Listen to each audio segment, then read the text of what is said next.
badadhee rakkatiin waan sinimneef ofumaan dhiphatiin barna goote qalbii inaafaniif na hillaafu jilbii si hawwaniif barbaadee gurabbii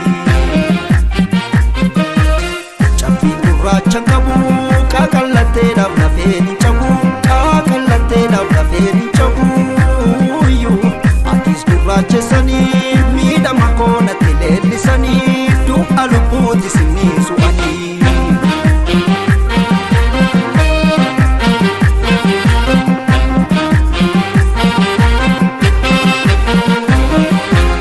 aannan nunneen itittuudha maaltu dhuga lama raasa jaalalti kee bochiftuudha laphee laphee tolna haarsa aamee kaloo nyaachisuuni ameesi yaa milkiftuufi bira qabeessitti muuni jaalalaan si dhuunfachuufi alkaniftuu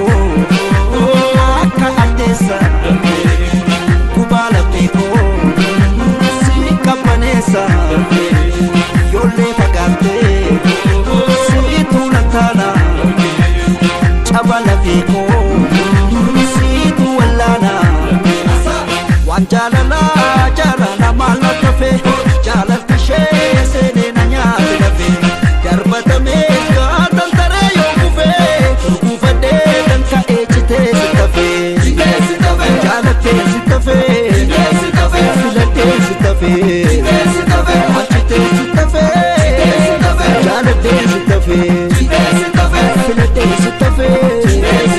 jaalattee si tafe achitee si tafe jaalattee si tafe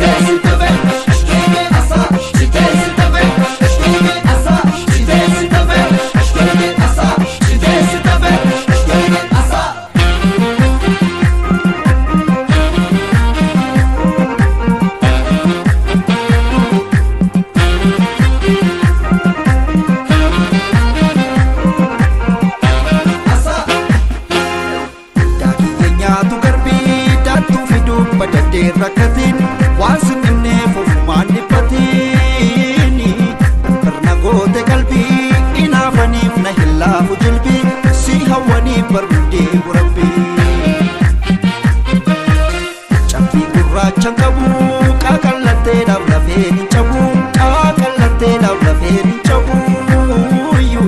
atis gurraachessanii miidhama koonatti leellisanii du'a lubbuuti sinii su'anii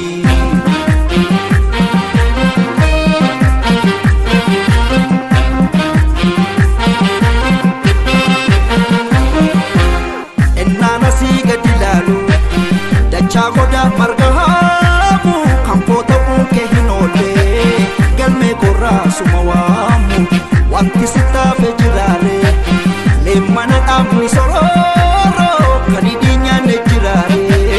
damma makaaya jorooro itee bariitu asuma waama morma tuttuudha akka kudhaama daakaa galaana kottu na baasi yaada diyeeko waan jaalala